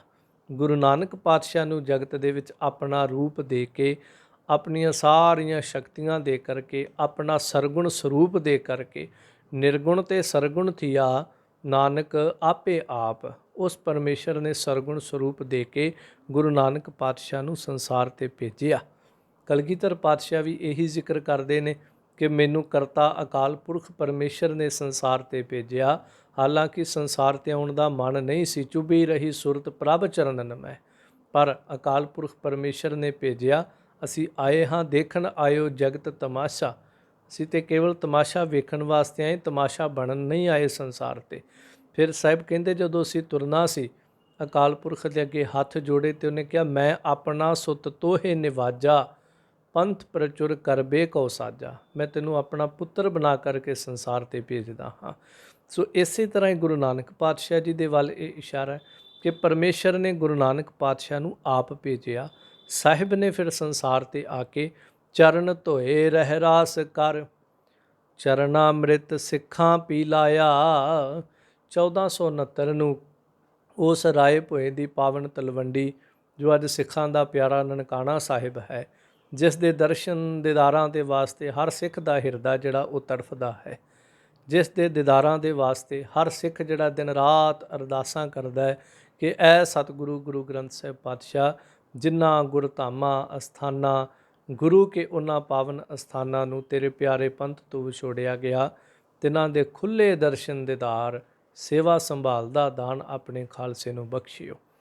ਸੋ ਜੇ ਕੋਈ ਦਰਸ਼ਨ ਕਰ ਆਇਆ, ਦਰਸ਼ਨ ਕਰਨ ਤੋਂ ਬਾਅਦ ਵੀ ਉਹ ਹਾਲੇ ਦੁਬਾਰਾ ਫਿਰ ਦਰਸ਼ਨਾਂ ਨੂੰ ਤਰਸਦਾ ਤੜਫਦਾ ਹੈ। ਸੋ ਇਸ ਤਰ੍ਹਾਂ ਉਹ ਸਿੱਖਾਂ ਦਾ ਪਾਵਨ ਨਨਕਾਣਾ ਸਾਹਿਬ ਰਾਏ ਭੋਏ ਦੀ ਤਲਵੰਡੀ 1469 ਨੂੰ ਧੰਨ ਗੁਰੂ ਨਾਨਕ ਦੇਵ ਮਹਾਰਾਜ ਪਿਤਾ ਮਹਿਤਾ ਕਾਲੂ ਦੇ ਗ੍ਰਹਿ ਵਿਖੇ ਮਾਤਾ ਤ੍ਰਿਪਤਾ ਦੀ ਮੁਬਾਰਕ ਕੁੱਖ ਨੂੰ ਭਾਗ ਲਾਇਆ। ਜਦੋਂ ਪਰਮੇਸ਼ਰ ਨੇ ਗੁਰੂ ਨਾਨਕ ਨੂੰ ਜਗ ਮਾਹੇ ਪਠਾਇਆ ਤਾਂ ਗੁਰੂ ਨਾਨਕ ਪਾਤਸ਼ਾਹ ਜੀ ਉਸ ਰਾਏ ਭੋਏ ਦੀ ਤਲਵੰਡੀ 'ਚ ਆਏ। ਜਿਵੇਂ ਜਿਵੇਂ ਸਾਹਿਬ ਜੀ ਦੇ ਪਰਥਾਏ ਅੱਗੇ ਪੌੜੀਆਂ ਆਉਣਗੀਆਂ, ਆਪਾਂ ਸਾਹਿਬ ਜੀ ਦਾ ਜੀਵਨ ਨਾਲ ਨਾਲ ਵਾਚਦੇ ਚੱਲਾਂਗੇ। ਸੋ ਖੈਰ ਜ਼ਿਕਰ ਕਰਦੇ, ਚਰਨ ਧੋਏ ਰਹਿ ਰਾਸ ਕਰ, ਚਰਨਾ ਅੰਮ੍ਰਿਤ ਸਿੱਖਾਂ ਪੀ ਲਾਇਆ। ਇਸ ਪਹਿਲੀ ਪੌੜੀ ਦੇ ਵਿੱਚ ਭਾਵ ਗੁਰੂ ਨਾਨਕ ਪਾਤਸ਼ਾਹ ਜੀ ਦੇ ਜੀਵਨ ਦੀ ਪ੍ਰਾਰੰਭਤਾ ਕਰਨ ਲੱਗਿਆਂ ਇਸ ਪਹਿਲੀ ਪੌੜੀ ਦੇ ਵਿੱਚ, ਵੈਸੇ 23ਵੀਂ ਪੌੜੀ ਹੈ, ਭਾਈ ਸਾਹਿਬ ਜੀ ਨੇ ਕੇਵਲ ਇੱਕ ਭੂਮਿਕਾ ਬੰਨੀ ਹੈ ਸੰਖੇਪ ਅਰਥਾਂ ਵਿੱਚ ਗੁਰੂ ਨਾਨਕ ਪਾਤਸ਼ਾਹ ਜੀ ਦੇ ਜੀਵਨ ਤੇ ਚਾਨਣਾ ਪਾਇਆ, ਕੀ ਕੀਤਾ ਗੁਰੂ ਨਾਨਕ ਪਾਤਸ਼ਾਹ ਸਰਗੁਣ ਸਰੂਪ 'ਚ। ਫਿਰ ਅਗਲੀਆਂ ਪੌੜੀਆਂ 'ਚ ਪੂਰਾ ਵਿਸਥਾਰ ਦੱਸਣਗੇ ਗੁਰੂ ਨਾਨਕ ਪਾਤਸ਼ਾਹ ਕਿੱਥੇ ਗਏ, ਸੁਮੇਰੂ ਪਰਬਤ ਦਾ ਜ਼ਿਕਰ, ਮੱਕੇ ਮਦੀਨੇ ਦਾ ਜ਼ਿਕਰ, ਗੜ ਬਗਦਾਦ ਨਿਵਾਇਕ ਹੈ, ਮੱਕਾ ਮਦੀਨਾ ਸਭੇ ਨਿਵਾਇਆ, ਉਹ ਸਾਰਾ ਵਿਸਥਾਰ ਅੱਗੇ ਆਵੇਗਾ। ਬਸ ਇਹੀ ਬੇਨਤੀ ਹੈ, ਆਪ ਜੀ ਰੋਜ਼ਾਨਾ ਪਿਆਰ ਦੇ ਨਾਲ ਇਸੇ ਤਰ੍ਹਾਂ ਇਹਨਾਂ ਪੌੜੀਆਂ ਨੂੰ ਸਰਵਣ ਕਰਿਓ। ਸੋ ਖੈਰ, ਚਰਨ ਧੋਏ ਰਹਿਰਾਸ ਕਰ, ਚਰਨ ਧੋ ਕਰਕੇ ਭਾਵ ਚਰਨਾਮ੍ਰਿਤ ਜਿਹੜਾ ਸੀ, ਚਰਨਾਮ੍ਰਿਤ ਸਿੱਖਾਂ ਪਿਲਾਇਆ। ਜਦੋਂ ਚਰਨ ਧੋਏ ਜਾਂਦੇ ਨੇ ਤਾਂ ਉਹ ਮੁਬਾਰਕ ਜਲ ਜਿਹੜਾ ਹੈ ਗੁਰੂ ਕੇ ਚਰਨਾਂ ਨੂੰ ਛੋਹ ਕਰਕੇ ਉਹ ਚਰਨਾਮ੍ਰਿਤ ਬਣ ਜਾਂਦਾ ਸੀ। ਗੁਰੂ ਨਾਨਕ ਪਾਤਸ਼ਾਹ ਨੇ ਫਿਰ ਸਿੱਖਾਂ ਨੂੰ, ਜਗਤ ਨੂੰ ਚਰਨਾਮ੍ਰਿਤ ਦਿੱਤਾ। ਤੇ ਚਰਨਾਮ੍ਰਿਤ ਕਿੱਦਾਂ ਦਿੱਤਾ? ਚਰਨ ਧੋਏ, ਆਪਣੇ ਮੁਬਾਰਕ ਚਰਨ ਧੋ ਕਰਕੇ। ਫਿਰ ਰਹਿ ਰਾਸ ਕਰ, ਭਾਵ ਕਿ ਨਿਮਰਤਾ ਪ੍ਰੇਮਾ ਭਗਤੀ ਜਿਹੜੀ ਸੀ ਉਹ ਸਿਖਾਈ। ਰਹਿ ਰਾਸ, ਫਿਰ ਉਹ ਪਰਮੇਸ਼ਰ ਦੇ ਘਰ ਦੇ ਰਸਤੇ ਦੀ ਰਾਸ਼ੀ ਪੂੰਜੀ ਜਿਹੜੀ ਸੀ, ਰਾਸ ਦਾ ਅਰਥ ਪਿੱਛੇ ਵੀ ਆਇਆ ਸੀ, ਰਾਸ਼ੀ ਪੂੰਜੀ ਜਿਹੜੀ ਉਹਦੇ ਘਰ ਨੂੰ ਲੈ ਕੇ ਜਾ ਸਕਦੇ ਆ, ਉਹ ਦਿੱਤੀ ਸਿੱਖਾਂ ਨੂੰ। ਨਾਮਦਾਨ ਭਗਤੀ, ਪ੍ਰੇਮਾ ਭਗਤੀ ਜਿਹੜੀ ਸੀ ਉਹ ਦ੍ਰਿੜ ਕਰਵਾਉਣੀ ਕੀਤੀ। ਪਾਰ ਬ੍ਰਹਮ ਪੂਰਨ ਬ੍ਰਹਮ, ਕਲ ਯੁਗ ਅੰਦਰ ਇੱਕ ਦਿਖਾਇਆ। ਤੇ ਗੁਰੂ ਨਾਨਕ ਪਾਤਸ਼ਾਹ ਜੀ ਨੇ ਉਹ ਪਰਿਪੂਰਨ ਪਾਰ ਬ੍ਰਹਮ ਪਰਮੇਸ਼ਰ ਜਿਹੜਾ ਹੈ ਇਸ ਕਲਯੁਗ ਦੇ ਅੰਦਰ ਇੱਕ ਕਰਕੇ ਵਿਖਾਇਆ। ਕਿਉਂਕਿ ਪਿਛਲੀਆਂ ਪੌੜੀਆਂ ਆਪਾਂ ਸਰਵਣ ਕੀਤੀਆਂ, ਦੇਖਿਆ ਲੋਕਾਂ ਨੇ ਪਰਮੇਸ਼ਰ ਨੂੰ ਵੰਡ ਦਿੱਤਾ, ਮਜ਼ਹਬਾਂ ਦੇ ਟੁਕੜੇ ਕਰ ਦਿੱਤੇ, ਧਰਮ ਗ੍ਰੰਥਾਂ ਦੇ ਅਲੱਗ-ਅਲੱਗ ਸਿਧਾਂਤ ਪੇਸ਼ ਕਰ ਦਿੱਤੇ, 72 ਫਿਰਕੇ ਬਣਾ ਦਿੱਤੇ, 36 ਪ੍ਰਕਾਰ ਦੇ ਕਈਆਂ ਨੇ ਪਾਖੰਡ ਜਿਹੜੇ ਸੀ ਸੰਸਾਰ 'ਤੇ ਚਲਾ ਕੇ ਰੱਖਤੇ। ਪਰ ਗੁਰੂ ਨਾਨਕ ਪਾਤਸ਼ਾਹ ਨੇ ਇੰਝ ਕਹਿ ਲਓ ਸਾਰੇ ਬਿਖਰੇ ਹੋਏ ਪਸਾਰੇ ਨੂੰ, ਜੋ ਧਰਮਾਂ ਦਾ ਪਸਾਰਾ ਬਿਖਰ ਚੁੱਕਾ ਸੀ, ਵੰਡ ਹੋ ਚੁੱਕੀ ਸੀ, ਟੁਕੜੇ ਹੋ ਚੁੱਕੇ ਸਨ, ਉਹਨਾਂ ਸਾਰਿਆਂ ਨੂੰ ਇੱਕ ਥਾਂ 'ਤੇ ਕਰਕੇ ਕੀ ਕਿਹਾ? ਇਸ ਕਲਯੁਗ ਦੇ ਅੰਦਰ ਪਾਰ ਬ੍ਰਹਮ ਪੂਰਨ ਬ੍ਰਹਮ, ਉਹ ਪਰਿਪੂਰਨ ਪਾਰ ਬ੍ਰਹਮ ਪਰਮੇਸ਼ਰ ਜਿਹੜਾ ਹੈ ਕਲਯੁਗ ਦੇ ਅੰਦਰ ਇੱਕ ਦਿਖਾਇਆ। ਸਾਰਿਆਂ ਨੂੰ ਉਸ ਇੱਕ ਓੰਕਾਰ ਦੇ ਨਾਲ ਜੋੜਿਆ। ਗੁਰੂ ਨਾਨਕ ਪਾਤਸ਼ਾਹ ਵੇਈਂ 'ਚੋਂ ਬਾਹਰ ਆਉਂਦੇ ਉਸ ਇੱਕ ਓੰਕਾਰ ਦਾ ਹੋਕਾ ਦਿੰਦੇ ਨੇ। ਇਹ ਬਚਨ ਵੀ ਕਹਿੰਦੇ ਨੇ ਕਿ ਨਾ ਕੋਈ ਹਿੰਦੂ ਨਾ ਮੁਸਲਮਾਨ, ਇੱਥੇ ਸਾਰੇ ਜਿਹੜੇ ਜੀਵ ਹਨ ਇਹ ਤੇ ਤੁਸੀਂ ਵੰਡੀਆਂ ਪਾਈਆਂ ਨੇ, ਉਹਨੇ ਤੇ ਕੇਵਲ ਮਿੱਟੀ ਦੇ ਪੁਤਲੇ ਸਾਜ ਕੇ ਮਨੁੱਖ ਬਣਾ ਕੇ ਸਾਨੂੰ ਭੇਜਿਆ ਹੈ। ਸੋ ਇਸ ਤਰ੍ਹਾਂ ਕਲਯੁਗ ਦੇ ਅੰਦਰ ਸਾਰਿਆਂ ਨੂੰ ਇੱਕ ਪਰਮੇਸ਼ਰ ਨਾਲ ਜੋੜਿਆ। ਚਾਰੇ ਪੈਰ ਧਰਮ ਦੇ, ਚਾਰ ਵਰਨ ਇੱਕ ਵਰਨ ਕਰਾਇਆ। ਧਰਮ ਰੂਪੀ ਧੌਲ ਦੇ ਜਿਹੜੇ ਚਾਰ ਪੈਰ ਖਤਮ ਹੋ ਚੁੱਕੇ ਸੀਗੇ, ਕਿਤੇ ਕਿਤੇ ਉਹਨਾਂ ਦਾ ਕੋਈ ਅੰਸ਼ ਮਾਤਰ ਨਿਸ਼ਾਨ ਦਿਸਦਾ ਸੀ, ਉਹਨਾਂ ਚਾਰਾਂ ਨੂੰ ਇੱਕ ਥਾਂ 'ਤੇ ਕੀਤਾ। ਜਿਹੜੇ ਚਾਰ ਵਰਨ ਸਨ, ਖੱਤਰੀ ਬ੍ਰਾਹਮਣ ਸ਼ੂਦਰ ਵੈਸ਼, ਇਹਨਾਂ ਚਾਰਾਂ ਵਰਨਾਂ ਨੂੰ ਇੱਕ ਵਰਨ ਕਰਾਇਆ, ਇਹਨਾਂ ਨੂੰ ਇੱਕ ਕਰ ਦਿੱਤਾ, ਇਹਨਾਂ ਨੂੰ ਮਿਲਾ ਦਿੱਤਾ। ਇੱਕ ਵਰਨ ਦੇ ਰੂਪ ਅੰਦਰ ਕਹਿ ਸਕਦੇ ਹਾਂ ਗੁਰੂ ਨਾਨਕ ਪਾਤਸ਼ਾਹ ਜੀ ਨੇ ਸਿੱਖ ਨੂੰ ਜਨਮ ਦਿੱਤਾ, ਸਿੱਖੀ ਨੂੰ ਜਨਮ ਦਿੱਤਾ। ਚਾਰੇ ਵਰਨਾਂ ਦੇ ਲੋਕ, ਭਾਵੇਂ ਕੋਈ ਖੱਤਰੀ ਸੀ, ਭਾਵੇਂ ਬ੍ਰਾਹਮਣ ਸ਼ੂਦਰ ਵੈਸ਼, ਇਹਨਾਂ ਨੂੰ ਇੱਕ ਰੂਪ ਦੇ ਦਿੱਤਾ ਕਿ ਤੂੰ ਸਿੱਖ ਹੈ। ਕੋਈ ਕਿਸੇ ਤਰ੍ਹਾਂ ਦੀ ਫਿਰਕਾ ਪ੍ਰਸਤੀ ਨਹੀਂ, ਕੋਈ ਕਿਸੇ ਤਰ੍ਹਾਂ ਦਾ ਜਾਤੀ ਭੇਦਭਾਵ ਨਹੀਂ। ਹਾਂ, ਜੇ ਅਸੀਂ ਵਰਤਦੇ ਹਾਂ ਤੇ ਫਿਰ ਅਸੀਂ ਸਿੱਖ ਨਹੀਂ ਹਾਂ। ਸੋ ਖੈਰ, ਇੱਥੇ ਜੋ ਜ਼ਿਕਰ ਆਉਂਦਾ ਹੈ, ਚਾਰੇ ਵਰਨਾਂ ਨੂੰ ਗੁਰੂ ਨਾਨਕ ਗੁਰੂ ਬਾਬੇ ਨੇ ਇੱਕ ਕਰ ਦਿੱਤਾ। ਹੋਰ ਮੇਰੇ ਸਾਹਿਬ ਨੇ ਕੀ ਕੀਤਾ ਆਪਣੇ ਸਰਗੁਣ ਸਰੂਪ ਦੇ ਜੀਵਨ ਕਾਲ ਅੰਦਰ? ਰਾਣਾ ਰੰਕ ਬਰਾਬਰੀ, ਪੈਰੀ ਪਵਣਾ ਜਗ ਵਰਤਾਇਆ। ਫਿਰ ਗੁਰੂ ਨਾਨਕ ਪਾਤਸ਼ਾਹ ਜੀ ਨੇ ਰਾਣਾ ਰੰਕ ਬਰਾਬਰੀ, ਰਾਜਾ ਤੇ ਗਰੀਬ ਜਿਹੜਾ ਹੈ ਉਹਨਾਂ ਨੂੰ ਬਰਾਬਰ ਕਰ ਦਿੱਤਾ। ਭਾਵ ਵੱਡੇ ਛੋਟੇ ਦਾ ਭੇਦ ਭਾਵ ਜਿਹੜਾ ਸੀ ਉਹ ਬਿਲਕੁਲ ਹੀ ਖਤਮ ਕਰ ਦਿੱਤਾ ਗੁਰੂ ਨਾਨਕ ਪਾਤਸ਼ਾਹ ਜੀ ਨੇ। ਇਹ ਇਸ ਤਰ੍ਹਾਂ ਇੱਕ ਬਹੁਤ ਅਮੀਰ ਤੇ ਇੱਕ ਬੜਾ ਕੰਗਾਲ, ਇਹਨਾਂ ਨੂੰ ਸਮਾਨ ਜਾਣਨਾ। ਸੰਸਾਰ ਦੇ ਲੋਕਾਂ ਦੇ ਵਿੱਚ ਵੀ ਸਤਿਗੁਰਾਂ ਨੇ ਐਸੀ ਸੋਝੀ ਦੇ ਦਿੱਤੀ ਹਰ ਇੱਕ ਨੂੰ ਕਿ ਲੋਕ ਉੱਚੇ ਨੀਵੇਂ ਦਾ ਭੇਦਭਾਵ ਜਿਹੜਾ ਸੀ ਉਹ ਭੁੱਲ ਗਏ। ਇਸ ਤੋਂ ਪਹਿਲਾਂ ਕੀ ਸੀ ਕਿ ਉੱਚਾ ਨੀਵੇਂ ਨੂੰ ਨਹੀਂ ਸੀ ਆਪਣੇ ਲਾਗੇ ਲੱਗਣ ਦਿੰਦਾ, ਨੀਵਾਂ ਉੱਚੇ ਦੇ ਲਾਗੇ ਨਹੀਂ ਜਾ ਕੇ ਰਾਜੀ। ਗੁਰੂ ਨਾਨਕ ਪਾਤਸ਼ਾਹ ਨੇ ਜਿੱਥੇ ਆਪ ਇਹ ਸਾਰੇ ਭੇਦਭਾਵ ਨੂੰ ਅੰਦਰੋਂ ਮਿਟਾਇਆ, ਜਿਹੜਾ ਗੁਰੂ ਨਾਨਕ ਦੀ ਸ਼ਰਨ ਆ ਗਿਆ ਉਹਦੇ ਅੰਦਰੋਂ ਵੀ ਇਹ ਭੇਦ ਖਤਮ ਕਰ ਦਿੱਤਾ। ਜਦੋਂ ਅਸੀਂ ਪਟਨਾ ਸਾਹਿਬ ਦਾ ਪਾਵਨ ਇਤਿਹਾਸ ਪੜ੍ਹਦੇ ਹਾਂ, ਮੇਰੇ ਦਾਤਾਰ ਹਜ਼ੂਰ ਪਾਤਸ਼ਾਹ ਗੁਰੂ ਨਾਨਕ ਮਹਾਰਾਜ ਜਦੋਂ ਆਏ ਨੇ, ਸਭ ਤੋਂ ਪਹਿਲਾਂ ਆ ਕਰਕੇ ਸਾਹਿਬ ਜੀ ਗਾਏ ਘਾਟ ਵਾਲੇ ਗੁਰਦੁਆਰਾ ਸਾਹਿਬ ਵਾਲੇ ਪਾਵਨ ਅਸਥਾਨ 'ਤੇ ਟਿਕੇ। ਫਿਰ ਜਦੋਂ ਸਾਲਸਰਾਏ ਜੌਹਰੀ ਦੇ ਕੋਲ ਜਦੋਂ ਭਾਈ ਮਰਦਾਨਾ ਜੀ ਲਾਲ ਲੈ ਕੇ ਪਹੁੰਚਦੇ ਨੇ, ਪਹਿਲਾਂ ਕਈ ਹੋਰ ਵੀ ਜਿਹੜੇ ਜੋਹਰੀ ਸਨ ਉਹਨਾਂ ਦੇ ਨਾਲ ਮਿਲਾਪ ਹੁੰਦਾ ਹੈ, ਪਰ ਜਦੋਂ ਕੋਈ ਉਸ ਲਾਲ ਦਾ ਮੁੱਲ ਨਹੀਂ ਪਾਉਂਦਾ, 10 ਪਹੀਆ ਇੱਕ ਸਾਲਸਰਾਏ ਹੈ, ਉਹਦੇ ਕੋਲ ਜਾਓ। ਭਾਈ ਮਰਦਾਨਾ ਜੀ ਸਾਲਸਰਾਏ ਕੋਲ ਆਉਂਦੇ ਨੇ। ਮੁੱਲ ਤਾਂ ਉਹਨੇ ਖੈਰ ਨਹੀਂ ਪਾਇਆ, ਉਹਨੇ 100 ਰੁਪਈਆ ਦਰਸ਼ਨੀ ਭੇਟਾ ਦੇ ਕੇ ਭਾਈ ਮਰਦਾਨੇ ਨੂੰ ਵਾਪਸ ਤੋਰਿਆ। ਗੁਰੂ ਨਾਨਕ ਬਾਬਾ ਕੋਲ ਜਾ ਕੇ ਭਾਈ ਮਰਦਾਨੇ ਨੇ ਕਿਹਾ, ਮਹਾਰਾਜ ਉਹਨੇ ਲਾਲ ਵੀ ਨਹੀਂ ਰੱਖਿਆ, ਉਹਨੇ 100 ਰੁਪਈਆ ਭੇਟਾ ਵੀ ਦਿੱਤੀ ਹੈ। ਸਾਹਿਬ ਕਹਿੰਦੇ ਜਦੋਂ ਉਹਨੇ ਲਾਲ ਹੀ ਨਹੀਂ ਰੱਖਿਆ ਫਿਰ ਭੇਟਾ ਕਾਹਦੀ, ਇਹ ਪੈਸਾ ਆਪਾਂ ਨਹੀਂ ਵਰਤਣਾ, ਵਾਪਿਸ ਕਰਕੇ ਆ। ਭਾਈ ਮਰਦਾਨਾ ਜੀ ਫਿਰ ਵਾਪਿਸ ਆਏ। ਫਿਰ ਸਾਲਸਰਾਏ ਨੇ ਕਿਹਾ, ਨਹੀਂ ਮੈਂ ਤੇ ਦਰਸ਼ਨੀ ਭੇਟਾ ਦਿੱਤੀ, ਮੁੱਲ ਨਹੀਂ ਹੈ, ਰੱਖ ਲਓ। ਨਾਲ ਭਾਵਨਾ ਬਣਦੀ, ਕੈਸਾ ਫਕੀਰ ਸਾਧੂ ਹੋਏਗਾ, ਇੰਨਾ ਮਾਇਆ ਤੋਂ ਨਿਰਲੇਪ ਹੈ, ਮੈਂ ਦਰਸ਼ਨ ਕਰਾਂਗਾ। ਆਪਣੇ ਨੌਕਰ ਅਦਰਕੇ ਨੂੰ ਪਹਿਲਾਂ ਭੇਜ ਦਿੱਤਾ, ਆਪ ਬਾਅਦ ਵਿੱਚ ਆਉਂਦਾ। ਸੋ ਜਦੋਂ ਫਿਰ ਗੁਰੂ ਨਾਨਕ ਪਾਤਸ਼ਾਹ ਸਾਲਸਰਾਏ ਜੌਹਰੀ ਦੀ ਇਸ ਪਾਵਨ ਹਵੇਲੀ, ਜੋ ਅੱਜ ਤਖਤ ਸ੍ਰੀ ਹਰਿਮੰਦਰ ਜੀ ਪਟਨਾ ਸਾਹਿਬ ਹੈ, ਇਸ ਪਾਵਨ ਹਵੇਲੀ ਵਿੱਚ ਵੀ ਟਿਕੇ ਸਨ। ਜਦੋਂ ਪਹਿਲਾਂ ਸਤਿਗੁਰਾਂ ਦੇ ਨਾਲ ਬਾਹਰ ਜਾ ਕੇ, ਬਾਰ-ਬਾਰ ਜਿੱਥੇ ਮਿਲਾਪ ਹੁੰਦਾ ਸਤਿਗੁਰਾਂ ਦੇ ਨਾਲ, ਉੱਥੇ ਦਾ ਨੌਕਰ ਅਦਰਕਾ ਤੇ ਸਾਲਸਰਾਏ ਦੋਨਾਂ ਨੂੰ ਸਤਿਗੁਰੂ ਇੱਕ ਕਰ ਦਿੰਦੇ ਨੇ। ਨੌਕਰ ਤੇ ਮਾਲਕ ਵਾਲਾ ਭੇਦਭਾਵ ਖਤਮ ਹੋ ਜਾਂਦਾ ਹੈ। ਫਿਰ ਸਾਹਿਬ ਜੀ ਜਦੋਂ ਇਹਦੇ ਗ੍ਰਹਿ ਵਿਖੇ ਆ ਕੇ ਰਹਿੰਦੇ ਨੇ, ਉਦੋਂ ਵੀ ਨੌਕਰ ਤੇ ਮਾਲਕ ਵਾਲਾ ਭੇਦਭਾਵ ਜਿਹੜਾ ਬਿਲਕੁਲ ਖਤਮ ਕਰ ਦਿੰਦੇ ਨੇ। ਸੋ ਇਸ ਤਰ੍ਹਾਂ ਇੱਕ ਨਹੀਂ, ਬੇਅੰਤ ਜੀਵਨ 'ਚ ਸਾਖੀਆਂ ਨੇ, ਬੇਅੰਤ ਜੀਵਾਂ ਦੇ ਜੀਵਨ ਦੀਆਂ, ਜਿਨ੍ਹਾਂ ਦੇ ਘਰਾਂ ਵਿੱਚ ਜਾ ਕੇ ਗੁਰੂ ਨਾਨਕ ਪਾਤਸ਼ਾਹ ਨੇ ਊਚ ਨੀਚ ਦਾ ਭੇਦਭਾਵ ਖਤਮ ਕਰ ਦਿੱਤਾ। ਜਿੱਥੇ ਗੁਰੂ ਨਾਨਕ ਪਾਤਸ਼ਾਹ ਜੀ ਨੇ ਮਲਕ ਭਾਗੋ ਤੇ ਭਾਈ ਲਾਲੋ ਨੂੰ ਫਿਰ ਇੱਕੋ ਥਾਂ ਤੇ ਬਿਠਾ ਦਿੱਤਾ। ਸੋ ਇਸ ਤਰ੍ਹਾਂ ਭਾਈ ਸਾਹਿਬ ਜੀ ਕਹਿੰਦੇ ਨੇ ਕਿ ਮੇਰੇ ਮਾਲਕ ਸਤਿਗੁਰਾਂ ਨੇ ਰਾਣਾ ਰੰਕ ਬਰਾਬਰੀ ਪੈਰੀ ਪਵਣਾ ਜਗ ਵਰਤਾਇਆ। ਜਗਤ ਦੇ ਵਿੱਚ ਨਿਮਰਤਾ ਵਾਲੀ ਇਹ ਖੇਡ ਜਿਹੜੀ ਸੀ, ਅਮੀਰੀ ਗਰੀਬੀ ਨੂੰ ਮਿਟ ਕੇ ਇੱਕ ਸਹੋਦਰਤਾ ਭਾਵ ਜਿਹੜਾ ਸੀ, ਇਹ ਜਗਤ ਦੇ ਲੋਕਾਂ ਨੂੰ ਸਿਖਾਉਣਾ ਕੀਤਾ ਹੈ। ਪਾਰ ਬ੍ਰਹਮ ਪੂਰਨ ਬ੍ਰਹਮ ਕਲਯੁਗ ਅੰਦਰ ਇੱਕ ਦਿਖਾਇਆ, ਚਾਰੇ ਪੈਰ ਧਰਮ ਦੇ ਚਾਰ ਵਰਨ ਇੱਕ ਵਰਨ ਕਰਾਇਆ। ਰਾਣਾ ਰੰਕ ਬਰਾਬਰੀ ਪੈਰੀ ਪਵਣਾ ਜਗ ਵਰਤਾਇਆ। ਇਸ ਤਰ੍ਹਾਂ ਜਗਤ ਦੇ ਵਿੱਚ ਵਰਤਾਰਾ ਕੀਤਾ। ਉਲਟਾ ਖੇਲ ਪੇਰਮ ਦਾ ਪੈਰਾਂ ਉੱਪਰ ਸੀਸ ਨਿਵਾਇਆ।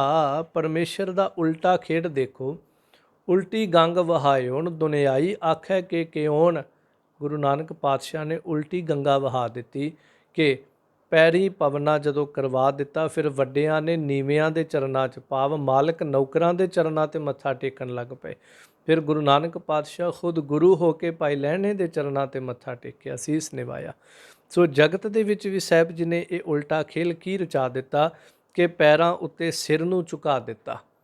ਸਿਰ ਸਾਰਿਆਂ ਤੋਂ ਉੱਚਾ ਹੈ, ਪੈਰ ਸਾਰਿਆਂ ਤੋਂ ਨੀਵੇਂ ਨੇ, ਪਰ ਲੋਕਾਂ ਨੂੰ ਇਸ ਤਰ੍ਹਾਂ ਨਿਆਉਣ ਦੀ ਮੱਤ ਦੇ ਦਿੱਤੀ, ਨਿਮਰਤਾ ਭਾਵ ਦੇ ਦਿੱਤਾ ਕਿ ਲੋਕ ਇੱਕ ਦੂਜੇ ਦੇ ਪੈਰਾਂ 'ਤੇ ਝੁਕਦੇ ਪਏ ਨੇ, ਇੱਕ ਦੂਜੇ ਦੇ ਪੈਰਾਂ ਦੀ ਚਰਨਾਂ ਦੀ ਧੂੜ ਲੈਂਦੇ ਨੇ, ਸੰਗਤ ਵਿੱਚ ਆ ਕੇ ਇੱਕ ਦੂਜੇ ਦੇ ਚਰਨਾਂ ਨੂੰ ਨਮਸਕਾਰ ਕਰਦੇ ਹਨ। ਸੋ ਇੰਨੀ ਨਿਮਰਤਾ ਜਿਹੜੀ ਸੰਸਾਰ ਦੇ ਵਿੱਚ, ਸੰਸਾਰ ਦੇ ਜੀਵਾਂ ਨੂੰ ਗੁਰੂ ਨਾਨਕ ਪਾਤਸ਼ਾਹ ਨੇ ਸਿਖਾ ਦਿੱਤੀ। ਕਲਯੁਗ ਬਾਬੇ ਤਾਰਿਆ, ਸਤਨਾਮ ਪੜ੍ਹ ਮੰਤਰ ਸੁਣਾਇਆ। ਇਸ ਤਰ੍ਹਾਂ ਬਾਬੇ ਧੰਨ ਗੁਰੂ ਨਾਨਕ ਦੇਵ ਮਹਾਰਾਜ ਨੇ ਕਲਯੁਗ ਨੂੰ ਤਾਰਿਆ ਤੇ ਕਲਯੁਗ ਦੇ ਜੀਵਾਂ ਨੂੰ ਵੀ ਤਾਰਿਆ। ਕਲਯੁਗ ਵੀ ਗੁਰੂ ਨਾਨਕ ਪਾਤਸ਼ਾਹ ਨੂੰ ਮਿਲਦਾ, ਪਰ ਕਲਯੁਗ ਦੇ ਜੀਵ ਵੀ ਗੁਰੂ ਨਾਨਕ ਪਾਤਸ਼ਾਹ ਨੇ ਤਾਰੇ। ਪਰ ਕਿਵੇਂ? ਸਤਨਾਮ ਪੜ੍ਹ ਮੰਤਰ ਸੁਣਾਇਆ। ਗੁਰੂ ਨਾਨਕ ਪਾਤਸ਼ਾਹ ਨੇ ਸਤਨਾਮ ਦਾ ਜਾਪ ਦਿੱਤਾ, ਸਿੱਖ ਨੂੰ ਸਤਨਾਮ ਮੰਤਰ ਦਿੱਤਾ, ਪੜ੍ਹਿਆ, ਸੁਣਾਇਆ, ਘਰ ਘਰ ਅੰਦਰ ਧਰਮਸ਼ਾਲਾ ਬਣਾਉਣ ਦਾ ਹੁਕਮ ਕੀਤਾ। ਫਿਰ ਜਿਨ੍ਹਾਂ ਨੇ ਜਪਿਆ ਉਹ ਤਰ ਗਏ। ਕਲ ਤਾਰਨ ਗੁਰੂ ਨਾਨਕ ਆਇਆ। ਸੋ ਇਸ ਤਰ੍ਹਾਂ ਪਿਛਲੇ ਸਾਰੇ ਯੁੱਗਾਂ ਦਾ ਜਦੋਂ ਨਿਚੋੜ ਕੱਢੀਏ, ਕਲਯੁਗ ਦਾ ਵੀ ਜਦੋਂ ਨਿਚੋੜ ਕੱਢੀਏ, ਜਦੋਂ ਧਰਤੀ ਕਲਮਲ ਹੋਈ, ਮੇਦਨੀ ਦੀ ਹਾਲਤ ਹੋ ਗਈ ਇਸ ਧਰਤੀ ਦੀ, ਇੱਥੇ ਕੋਈ ਇਹਨੂੰ ਸਹਾਰਾ ਦੇਣ ਵਾਸਤੇ ਨਾ ਰਿਹਾ। ਤੇ ਭਾਈ ਸਾਹਿਬ ਜੀ ਕਹਿੰਦੇ ਇਹਦੀਆਂ ਅਰਦਾਸਾਂ ਸੁਣ ਕੇ ਕਲ ਤਾਰਨ ਗੁਰੂ ਨਾਨਕ ਆਇਆ। ਉਹ ਦਾਤਾਰ ਸਤਿਗੁਰੂ ਨਾਨਕ ਪ੍ਰਗਟਿਆ, ਮਿੱਟੀ ਧੁੰਦ ਜਗ ਚਾਨਣ ਹੋਆ। ਜਿਉਂ ਘਰ ਸੂਰਜ ਨਿਕਲਿਆ, ਤਾਰੇ ਛਪ ਅੰਧੇਰ ਪਲੋਆ। ਸੋ ਇਸ ਤਰ੍ਹਾਂ ਧੰਨ ਗੁਰੂ ਨਾਨਕ ਦੇਵ ਮਹਾਰਾਜ ਫਿਰ ਇਸ ਕਲਯੁਗ ਦੇ ਜੀਵਾਂ ਨੂੰ ਤਾਰਨ ਦੇ ਵਾਸਤੇ ਆਪ ਨਾਰਾਇਣ ਕਲਾਧਾਰ ਜਗ ਮਹਿ ਪ੍ਰਗਟਿਓ। ਸੋ ਇਸ ਤਰ੍ਹਾਂ ਗੁਰੂ ਨਾਨਕ ਪਾਤਸ਼ਾਹ ਪ੍ਰਗਟ ਹੋਏ ਹਨ। ਸੋ ਇਸ ਤਰ੍ਹਾਂ ਭਾਈ ਸਾਹਿਬ ਜੀ ਨੇ ਹੁਣ ਇੱਥੋਂ ਤੱਕ ਦੀਆਂ ਪੌੜੀਆਂ ਦੇ ਅੰਦਰ ਜ਼ਿਕਰ ਕੀਤਾ ਹੈ। ਸੋ ਅੱਗੇ 24ਵੀਂ ਪੌੜੀ ਦੇ ਅੰਦਰ ਫਿਰ ਗੁਰੂ ਨਾਨਕ ਪਾਤਸ਼ਾਹ ਜੀ ਦੇ ਜੀਵਨ, ਗੁਰੂ ਨਾਨਕ ਪਾਤਸ਼ਾਹ ਜੀ ਦੇ ਅਗੰਮੀ ਕੌਤਕ ਪ੍ਰਾਰੰਭ ਹੋਣਗੇ, ਉਹ ਆਪਾਂ ਅਗਲੇ ਦੀਵਾਨਾਂ ਵਿੱਚ ਸਰਵਣ ਕਰਾਂਗੇ। ਹੋਈਆਂ ਭੁੱਲਾਂ ਦੀ ਖਿਮਾ ਸਾਹਿਬ, ਸਮੱਤ ਦੀ ਦਾਤ ਬਖਸ਼, ਨਿਵਾਜ ਨਾ ਕਰਨ। ਕਲਯੁਗ ਬਾਬੇ ਤਾਰਿਆ, ਸਤਨਾਮ ਪੜ ਮੰਤਰ ਸੁਣਾਇਆ, ਕਲ ਤਾਰਨ ਗੁਰੂ ਨਾਨਕ ਆਇਆ। ਵਾਹਿਗੁਰੂ ਜੀ ਕਾ ਖਾਲਸਾ, ਵਾਹਿਗੁਰੂ ਜੀ ਕੀ ਫਤਿਹ।